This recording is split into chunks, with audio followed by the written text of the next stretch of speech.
My name is David Moskovic, and I was born in Koňuš, Slovakia. The 20th of January, 1945, the Russians were getting really close because you can hear the guns, the earth was shaking from all this blasting and everything. And so next day they told us to line up, and I couldn't go with my dad. Every barrack was separate, and we started marching. That was the Dead March. I'm sure you know what I'm talking about. That was the worst part of the whole camp.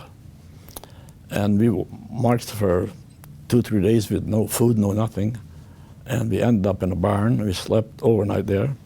And then they marched us into another empty camp who was emptied out. The people were taken out. They stayed overnight there. Then they gave us a piece of bread.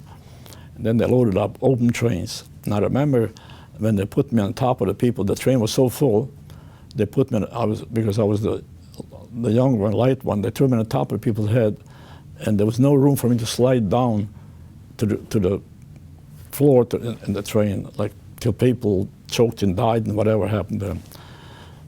It took a few hours before I slid down to the floor, and then we were on that train for 3 days, I think, 3 or 4 days. And no food, no nothing. They just stopped once in a while, took all the dead bodies out, and kept on going. And I remember on the end there were so few bodies, so cold. So I slept. I took a dead body and pulled it on top of me to give me a little protection from the snow. And I kept my mouth open so the snow would fall into my mouth, and I got a little dampness on my lips because the lips were dried up. And you could hear gunshots all the time because as people tried to get out, jump out of the train, they would shoot them.